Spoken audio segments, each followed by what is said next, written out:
여러분, 혹시 계획이 완전히 틀어져 버린 경험이 있으신가요? 한 달 여행이 8달 정착기가 되어버린다면 어떨까요? 오늘은 정말 특별한 이야기를 들려드리려고 합니다. 호주 시드니에서 온 스칼렛과 조앤 윈슬로 자매의 이야기입니다. 이들은 아시아 세 도시를 돌아보는 체류형 여행을 계획했어요. 서울은 단지 첫 번째 경유지일 뿐이었습니다. 하지만 결과는 어땠을까요? 한 달 계획이 8달이 되었고 관광이 정착이 되었습니다. 대체 서울에서 무슨 일이 벌어진 걸까요? 지금부터 들려드릴 이야기는 단순한 여행기가 아닙니다. 한 도시가 어떻게 두 사람의 인생을 완전히 바꿔놓았는지 그 놀라운 이야기를 시작해보겠습니다. 세상에는 두 종류의 여행이 있습니다. 계획대로 흘러가는 여행과 계획을 완전히 뒤바꿔버리는 여행 말이죠. 스칼렛 윈슬로가 인천공항 입국장을 나서던 그 순간만 해도 서울은 단순한 경유지에 불과했습니다. 시드니에서 출발한 이들 자매의 아시아 세 도시 체류형 여행 중 첫 번째 도시일 뿐이었거든요. 한 달 정도 머물다가 타이베이로, 그 다음엔 도쿄로 이동할 예정이었습니다. 공항철도에 몸을 맡기고 창밖을 바라보던 두 자매는 예상과 다른 풍경에 살짝 놀랐습니다. 드라마나 케이팝 뮤직비디오에서 본 화려하고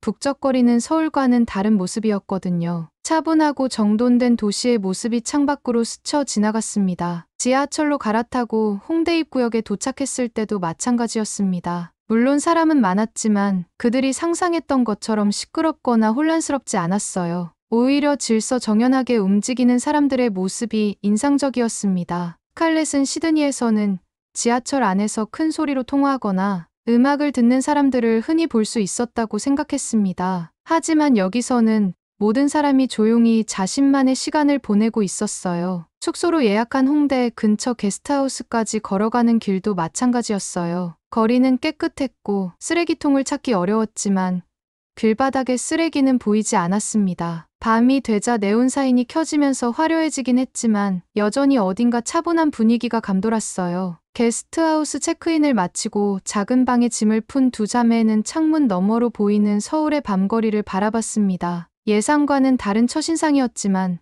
나쁘지 않았어요. 오히려 마음이 차분해지는 기분이었거든요. 첫날 밤, 스칼렛은 침대에 누워 천장을 바라보며 생각했습니다. 드라마에서 보던 서울과 실제 서울 사이의 간격이 묘했어요. 더 조용하고 더 정돈되어 있고 어딘가 사람을 배려하는 느낌이 있었거든요. 지하철에서 임산부를 위한 자리, 계단마다 설치된 손잡이, 심지어 보도블록까지도 시각장애인을 위한 배려가 보였습니다. 조앤도 같은 생각이었습니다. 낯선 곳인데도 편안한 기분이 들었어요. 그렇게 두 자매의 서울 이야기가 시작되었습니다. 예상과는 전혀 다른 방향으로 흘러갈 이야기 말이에요. 서울에서의 둘째 날 아침, 두 자매는 배고픔에 잠에서 깼습니다. 시차 적응이 덜 된 탓에 새벽 5시에 눈이 떠진 거였어요. 홍대 뒷골목에 자리한 작은 국밥집을 발견했습니다. 간판에는 한글로만 적혀 있었고 영어 메뉴판 같은 건 보이지 않았어요. 문을 열고 들어서자 김이 모락모락 나는 국물 냄새가 코끝을 자극했어요. 아침 일찍부터 국밥을 먹고 있는 현지인들의 모습이 정겨웠습니다. 하지만 문제는 메뉴판이었어요. 당연히 모든 게 한글로만 적혀 있었거든요.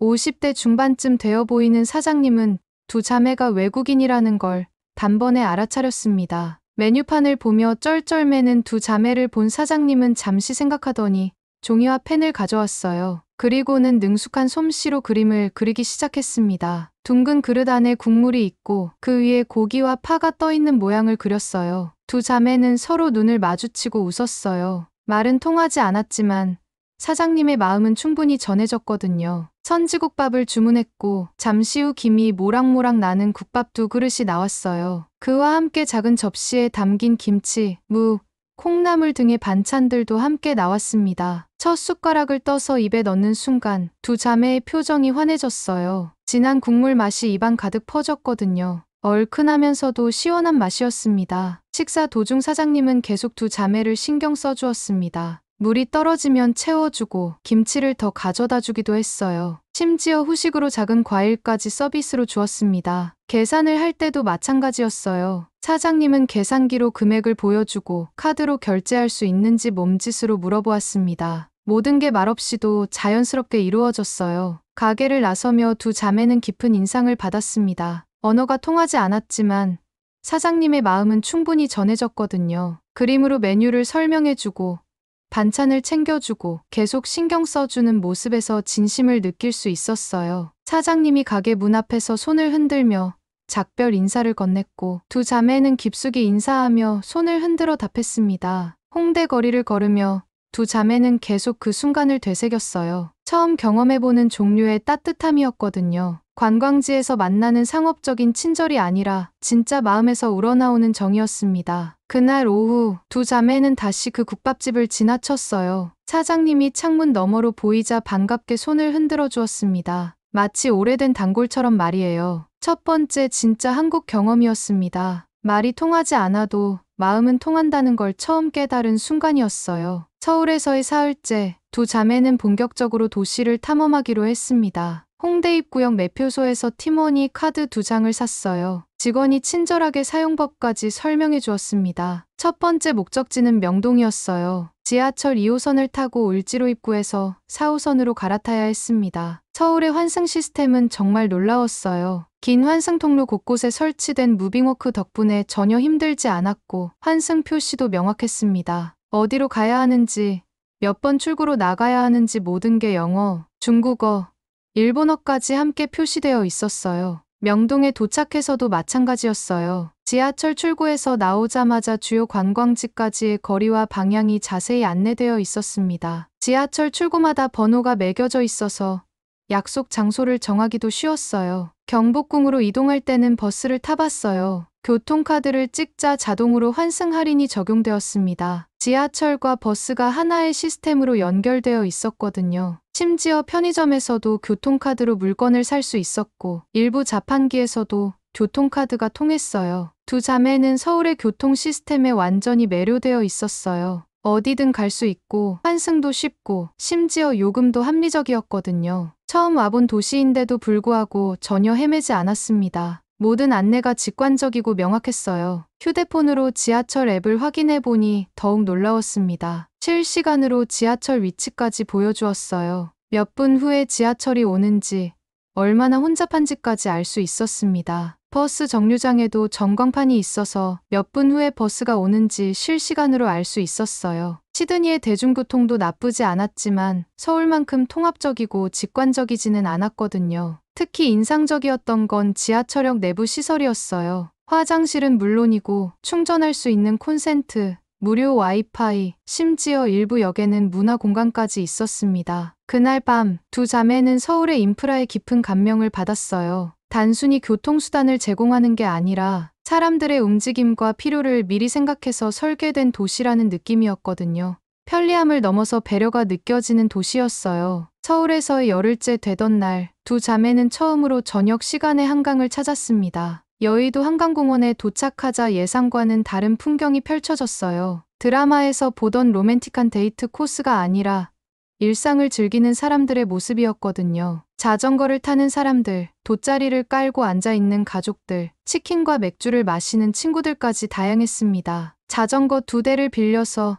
한강 자전거길을 따라 천천히 페달을 밟으며 달리는 기분이 상쾌했어요. 강바람이 얼굴을 스치고 노을이 한강 위에 비치는 모습이 아름다웠습니다. 무엇보다 자전거길이 완벽하게 분리되어 있어서 안전했어요. 1시간 정도 자전거를 타고 돌아와서는 강변 벤치에 앉았어요. 그때 옆에서 돗자리를 깔고 앉아있던 중년 부부가 말을 걸어왔습니다. 외국에서 왔다는 걸 알자 자연스럽게 돗자리 한쪽에 자리를 내어주었어요. 낯선 외국인을 자연스럽게 배려해주는 모습이 따뜻했습니다. 집에서 직접 싼 김밥도 나눠주었고 서울에서 가볼 만한 곳들을 친절하게 알려주었어요. 관광 가이드북에는 없는 현지인만 아는 맛집이나 숨은 명소들까지 자세히 설명해 주었습니다. 해가 지면서 한강 주변에 조명이 켜지기 시작했어요. 반포대교 위에서 분수쇼가 시작되자 사람들이 탄성을 내뱉었습니다. 주변을 둘러보니 가족 단위로 나온 사람들, 친구들과 함께 온 젊은이들, 연인들까지 다양한 사람들이 각자의 방식으로 저녁 시간을 즐기고 있었어요. 편의점이 한강공원 곳곳에 있어서 사람들이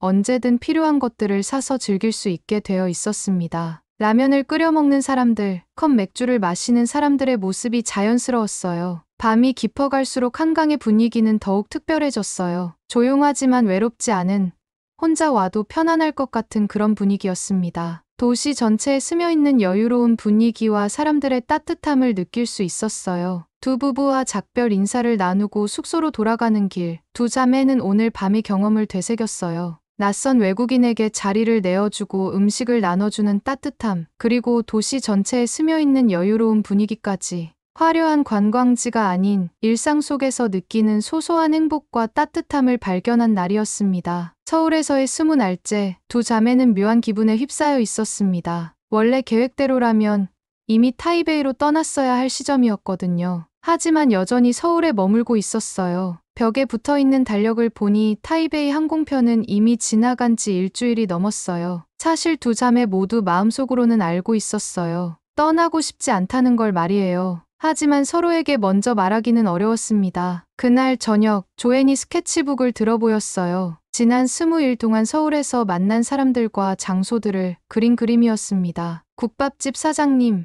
한강에서 만난 부부, 지하철에서 길을 알려준 학생까지 다양한 사람들이 그려져 있었어요. 처음에는 단순한 관광이었지만 어느새 일상이 되어가고 있었거든요. 아침에 편의점에서 커피를 사는 것, 지하철을 타고 이곳저곳을 다니는 것, 한강에서 산책하는 것까지 모든 게 자연스러워졌어요. 스칼렛이 먼저 솔직한 마음을 털어놓았습니다. 아직 여기를 떠날 준비가 안 됐다고, 조앤도 같은 마음이었다고 답했어요. 두 자매는 서로를 바라보며 웃었어요. 같은 마음이었다는 걸 확인한 순간이었거든요. 그날 밤 두 자매는 오랫동안 이야기를 나눴어요. 지난 20일 동안의 경험들, 서울에서 느낀 감정들, 그리고 앞으로의 계획까지 모든 걸 솔직하게 털어놓았습니다. 조앤은 이 도시에서 뭔가 다른 자신을 발견한 것 같다고 말했어요. 더 자신감 있고 더 당당한 자신을 말이에요. 스칼렛도 공감했습니다. 여기서는 뭔가 더 자유로운 기분이었거든요. 밤이 깊어갈수록 두 자매의 계획은 구체화되었습니다. 단순한 여행 연장이 아니라 인생의 새로운 챕터를 시작하는 기분이었어요. 게스트하우스는 너무 비싸니까 월세방을 구하고 단순한 관광이 아니라 뭔가 의미 있는 활동을 해보자고 했습니다. 새벽이 되어서야 두 자매는 잠자리에 들었어요. 마음속으로는 이미 결정이 난 상태였습니다. 서울에서 더 오래 머물기로, 그것도 단순한 관광객이 아니라 이 도시의 일부가 되어보기로 말이에요. 서울에서의 두 달째, 두 자매의 일상은 완전히 달라져 있었습니다. 홍대의 작은 게스트하우스에서 신촌의 투룸 원룸으로 이사했어요. 스칼렛은 한국의 에듀테크 스타트업에서 영어 커리큘럼 인턴십을 시작했고, 조앤은 서울 로컬 패션 브랜드와 콘텐츠 작업을 하고 있었습니다. 두 자매의 하루는 이제 완전히 현지인과 비슷해졌어요. 스칼렛은 매일 아침 9시까지 홍대 입구역 근처 사무실로 출근했고, 조앤은 촬영 현장을 오가며 바쁜 일상을 보내고 있었습니다. 아래층 편의점 사장님도 이제는 두 자매를 단골로 알고 있었어요. 한국어도 많이 늘어서 일상 대화는 무리 없이 할 수 있게 되었거든요. 스칼렛은 한국 교육 시스템과 학생들의 학습 패턴을 이해하면서 더 효과적인 영어 교육 방법을 개발하고 있었어요. 단순히 외국인의 시각이 아니라 한국 사회를 경험한 사람의 관점에서 접근하고 있었거든요. 조앤의 작업도 점점 흥미로워지고 있었어요. 처음에는 단순한 모델 역할이었지만 이제는 브랜드의 콘텐츠 기획에도 참여하고 있었습니다. 외국인 관점에서 한국 패션을 소개하는 콘텐츠를 만들고 있었어요. 저녁에 집으로 돌아온 두 자매는 하루 있었던 일들을 나누며 저녁을 먹었어요. 이제는 한국 음식 만들기에도 도전하고 있었습니다. 김치찌개를 끓이면서 자연스럽게 하루 일과를 나눴어요. 주말에는 이제 관광지가 아닌 동네 구석구석을 탐험했습니다. 신촌 근처의 작은 카페들, 현지인들이 가는 맛집들, 그리고 한강 산책로까지 모든 곳이 일상의 일부가 되어가고 있었어요. 처음에는 전혀 먹지 못했던 매운 음식도 이제는 자연스럽게 먹을 수 있게 되었어요. 입맛뿐만 아니라 생활 패턴, 사고방식까지 조금씩 변화하고 있었습니다. 한국 친구들도 생겼어요. 회사 동료들과는 퇴근 후 치킨을 먹으며 수다를 떨었고, 조앤은 촬영 현장에서 만난 스태프들과 종종 카페에서 만났습니다. 그날 밤 두 자매는 소파에 나란히 앉아 하루를 정리했어요. 창밖으로는 신촌의 밤 풍경이 보였습니다. 이제는 누가 물어보면 자연스럽게 서울에 살고 있다고 대답하게 되었어요. 관광객에서 주민으로, 여행자에서 거주자로 자연스럽게 바뀌어 있었거든요. 서울에서의 8달째, 비가 내리는 어느 저녁이었습니다. 두 자매는 신촌 편의점 앞 작은 의자에 앉아 각자 컵라면을 먹고 있었어요. 비가 내려서 집으로 돌아가기 애매한 시간이었거든요. 8달. 원래 계획이었던 한 달에 8배가 넘는 시간이었습니다. 그동안 두 자매에게는 정말 많은 변화가 있었어요. 스칼렛은 이제 그 스타트업의 정식 직원이 되어 있었습니다. 인턴십이 끝난 후 회사에서 정식으로 채용 제안을 했거든요. 한국의 교육 시장을 이해하고 현지 문화에 적응한 외국인 직원의 가치를 인정받은 거였어요. 조앤도 마찬가지였습니다. 처음에는 단순한 모델 일이었지만 이제는 한국과 호주를 연결하는 문화 콘텐츠 크리에이터로 활동하고 있었어요. 인스타그램 팔로워도 10만 명을 넘어섰고 여러 브랜드에서 협업 제안이 들어오고 있었습니다. 지난달 부모님이 서울로 놀러 오셨을 때 두 자매는 완전한 서울 가이드 역할을 했어요. 맛집 추천부터 교통편 안내까지 마치 몇 년째 서울에서 살고 있는 사람처럼 능숙하게 안내했거든요. 비가 점점 세게 내리기 시작했어요. 두 자매는 편의점 처마 밑으로 더 깊숙이 들어가며 지난 시간들을 되돌아 봤습니다. 처음에 국밥집에서 그림으로 주문했던 것부터 시작해서 한강에서 자전거를 타고 교통카드 하나로 모든 게 해결되는 게 신기했던 것까지 두 자매는 잠시 말없이 비 내리는 거리를 바라봤어요. 신촌 거리의 네온사인들이 빗방울에 반사되어 반짝이고 있었습니다. 조앤이 조용히 말했습니다. 이 도시가 우리 인생에 오래 남을 것 같다고. 스칼렛도 감회에 젖어 답했어요. 한 달만 있으려 했는데 벌써 8달이라고. 비가 조금 자 두 자매는 천천히 집으로 향했습니다. 젖은 아스팔트 위를 걸으며 지난 8달을 되돌아봤어요. 처음에는 단순한 여행지였던 서울이 어느새 삶의 터전이 되어 있었습니다. 집에 들어가서 젖은 옷을 갈아입으며